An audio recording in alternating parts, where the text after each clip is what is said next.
Chị bay ú. Good morning. Hey, tin chú video tiếng Siam lại với mình à. Em sẽ yêu công ha. Vậy và còn ở tầm mấy cái công điện như thế này gắn tá sụt bếp mày à. Vậy ni à. Em sẽ yêu công điện hôn này đã chặt cái đó. Nó kia là chặt để hôn à. Thì là đã mua. Thì hai đứa học phụ tay là. Try nghe.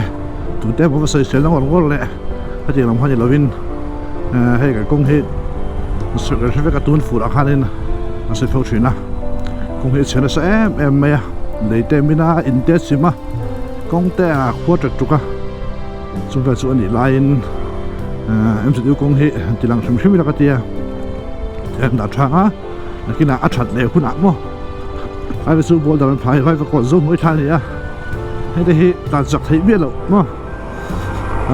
ta giật trách mày à thì về số địa thì là ngang hey ready season khai toa December đi thum này tụi em đi thum đi chú December đi thum sang thì sum hi pali ni khá cái xe CB200X2 tới lại gần đây toa chuan cái bộ hiện tại tôi số ta cái là gì khác toa bốc chuan nên Saturday với ni đang nghe với thum nó dọc FV25 cấp làm mình right door na charity amun không phải là cái sifa này cái gì chú biết là số mà mình về thế sao ông hấp mày có chỉ được cái đâu mà Zirna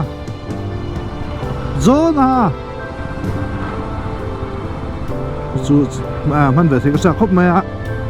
คุณnhìn nó sẽ làm sao chuan BB hi đi xong thì bắt hạt hiện đến phát triển thế à chơi thì để đôi bốc á thì bây giờ thì tin cái vấn đề bây giờ thì chúng tôi lại cần tung thâu thì bây giờ thì vậy tụi chúng đều đồ cần mình về em thì làm bằng khăn ta này right season này hun lai cũng phải đào với khát hun lai ông về season khát mua thì hun anh ta cần mình phải chụp về reng mày mà em bảo chú thật chủ tế là chủ trong private mà đi mình là ông về lâu thế rồi mà chúng ta vào rồi cho nên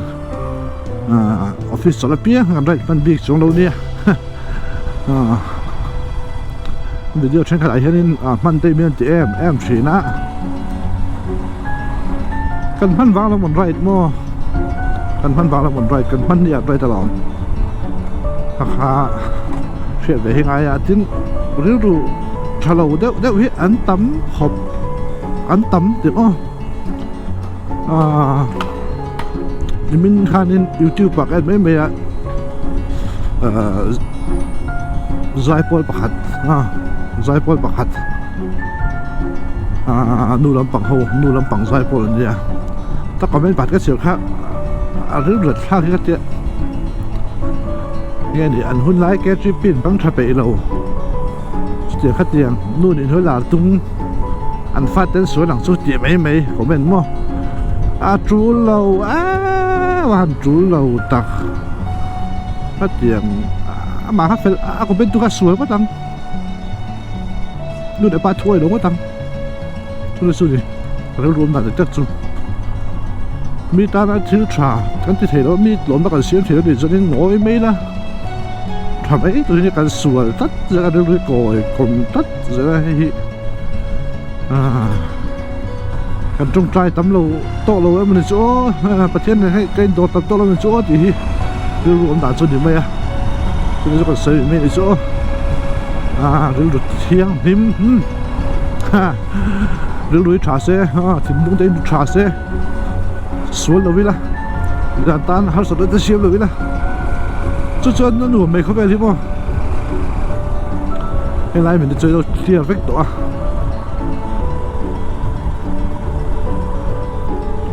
tay á cũng khi block khi ngắt mi nghe mình ông chút mẹ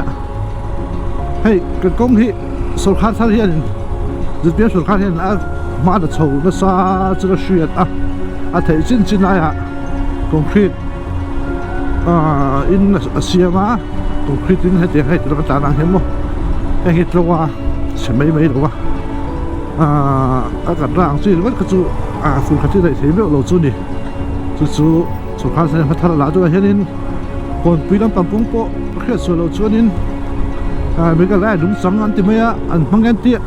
cái anh đôn đi không làm bằng vài này thế này còn bây cái gì anh hai về mo còn sao là còn sao nào uống không khu anh khơi chuẩn bị cái gì anh giải về là WhatsApp là anh sẽ là cái hồ anh kalau saya tak kulakan ngai nghe để đúng mà khác sẽ tăng lên chút nghe tụi nó nè giờ tên này hắn bây giờ đang đã sang được hết kila cần nắm lấy lùng hi anh hết tổ đầu phố thì nếu thì ông đã chuyển thôi rồi cho nên cũng Siam trả lâu Siam tu tên là anh khởi chặt lâu hi như vậy cái sẽ thiệp phát đàn cái này là hệ lâu đi nói mình điều gì khác anh đi mail biết đó mình không chuyện lại cho nên chỉ có cho nên cái số khác chúng ta bây giờ sao tắc ở đây là khi là cũng trả rõ toàn sập sập tụi ngay ta dễ đi là trả nghe thì lúc cho nên số khác thì tung video mà sẽ anh bị bị cái địch lâu về được box screen cái số khác là thực tế mình nói bị tụi cái điều sẽ cho nên thiếu khai tiết thêm về số khác trả để tụi cho nên mình bị cái trả ngay thì bắt được chuyện để chú thiếu cái phun này mấy tụi nó vào về không phải tụi gì không chúng ta có xảy ra in chán rồi bài bóc còn sốc thấy tai thấy bò hết trả lệ xuống miệng đó là anh thấy mình cũng lúc ăn Siam hai này hoa có thọ thì có bò hết lằng phiền số lâu số mấy thì chú giờ đấy cho cái liệu cho cái hết thì dễ là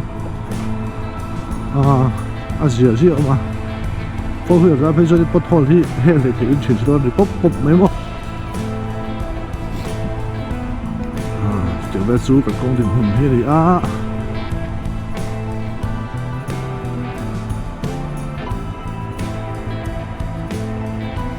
đây rồi đấy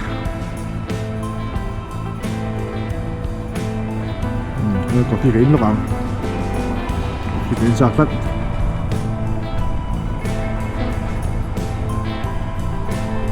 sợi mùng nó nhá đây tâm bụi bên hay là cái mà son hay là gió lúc nữa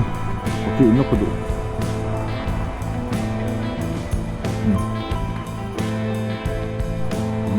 做了，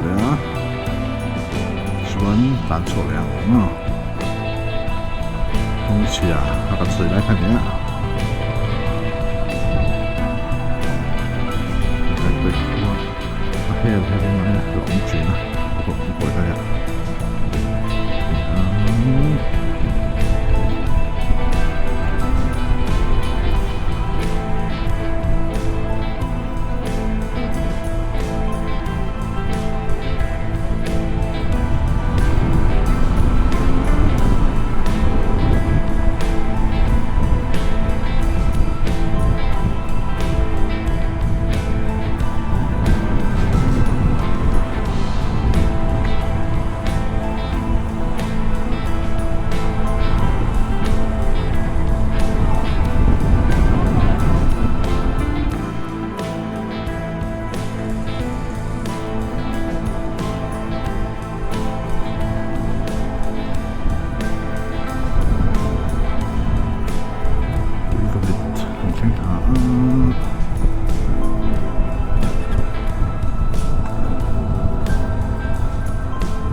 ，đây còn sao chỉ biết khả năng tại bởi chỉ thấy khóc mẹ đây là mệt còn sao mà cho nên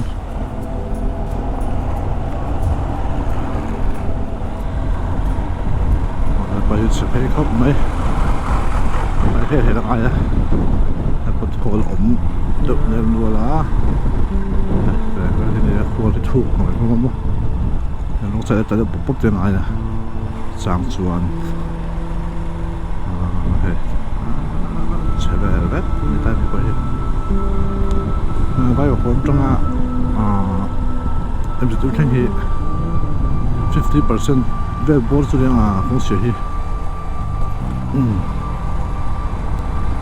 để ra số lượng thì phải có cái gần hè dốc này đi im dốc này bằng được có không có dốc này chơi phần biệt nhớ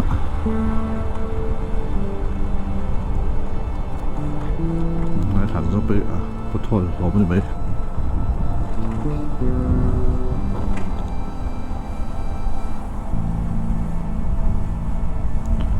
cái này để mà chuyện này sao tốn đi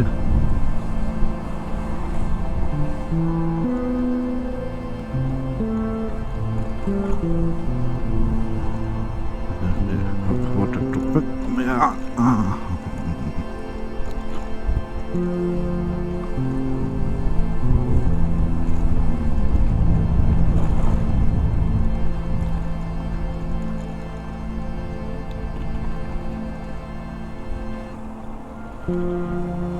sống bị cái này sao nó nhảy đâu mà số được à chẳng phải số này bay kia nó còn tạm nem什么工企不因为单床楼单配准楼今天呢还有那个大hen还有不会哭了啥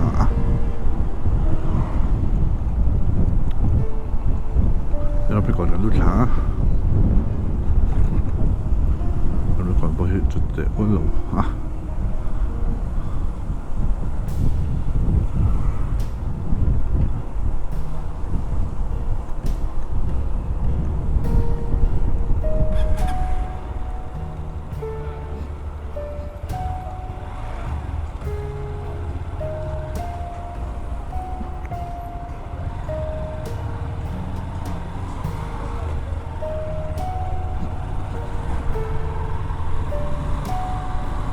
เราไปก่อนโซเดียemจะดูรถมั้ง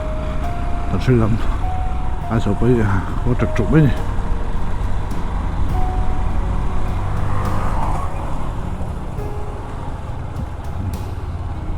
จะกันแห่ไม่ดีช่วยเอามาช่วยหลักส่วน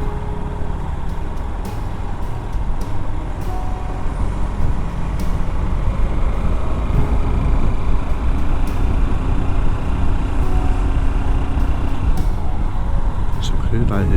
แต่ช่วยเป็นขันยังช่วยกระสุนนะคะให้อันเดอร์ดูรถ SES ตั้มอันนี้ช่วงนี้ตัดให้เสียงได้ให้เบรกอีกแล้วมาให้แบบที่สุดเป็นในแรงสปีดเบรกกันตาจงกายครบไหมมาสุดสอยนี่น้องช่วงJa, dat is waar. Zo.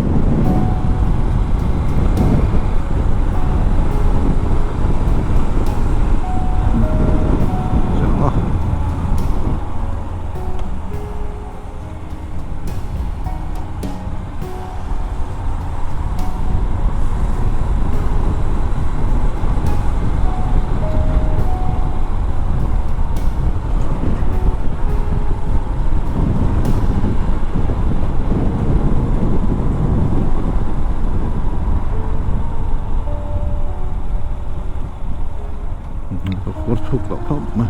thì để bỏ mà hiện siết tập hai mình bên sẽ cho hàng sau này mấy tủ thì siết vào thì tôi sẽ tháo tập suy ra không rượu thì sẽ sáng một đấy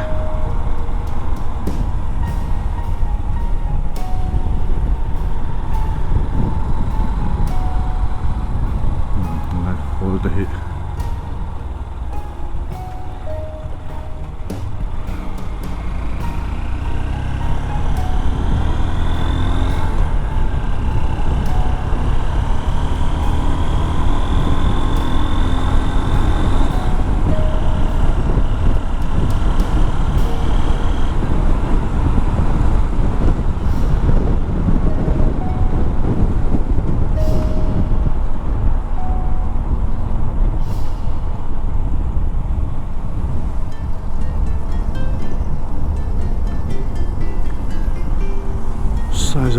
gate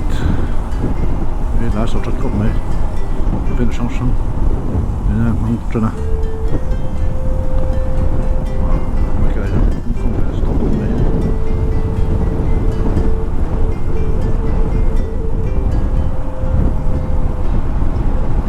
tay thảm quá hết chhe nữa tỏa bây giờ người ta cũng xuân tay thì quật thu của tâm à này mà theo cái sẽ số ra chân liền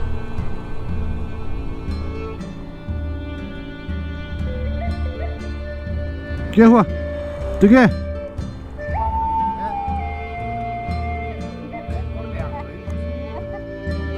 từ kia à mỏ từ bên đi về không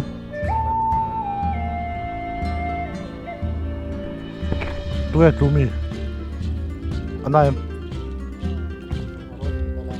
hả hả hay về cái gì trái à rồi số pha gì này tôi muốn tôi chưa chú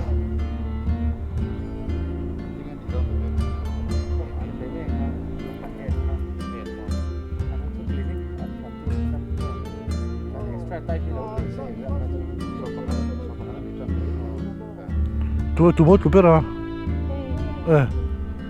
đi bắt mình nghe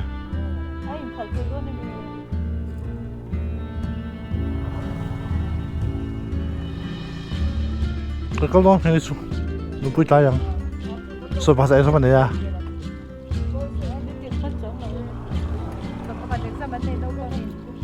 giống lúc này được cái đó cái này chú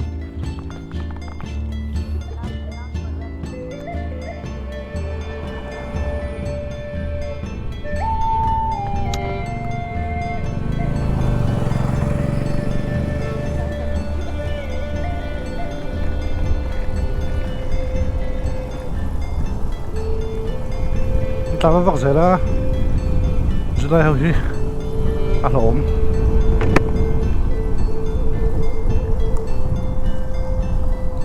thế này luôn bố hi chhe nữa bây giờ chặt tăng to không thấy không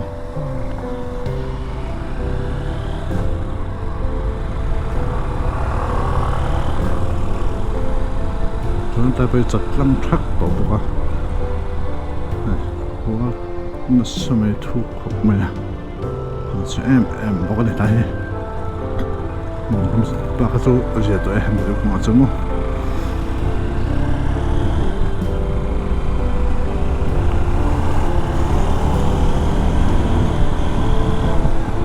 rồi chuyện đó được yêu không hết chỉ lại tầm tắc hen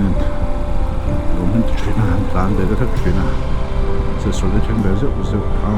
những của tám trong này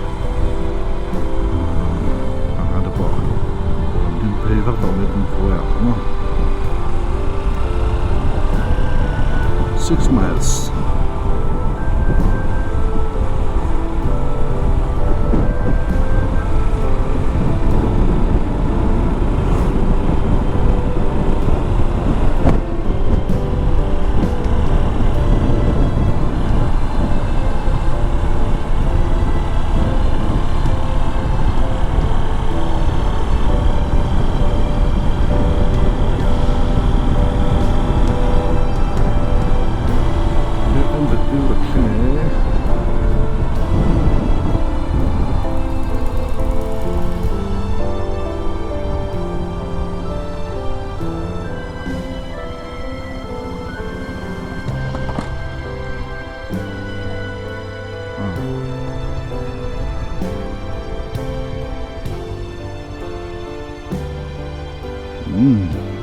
Oleh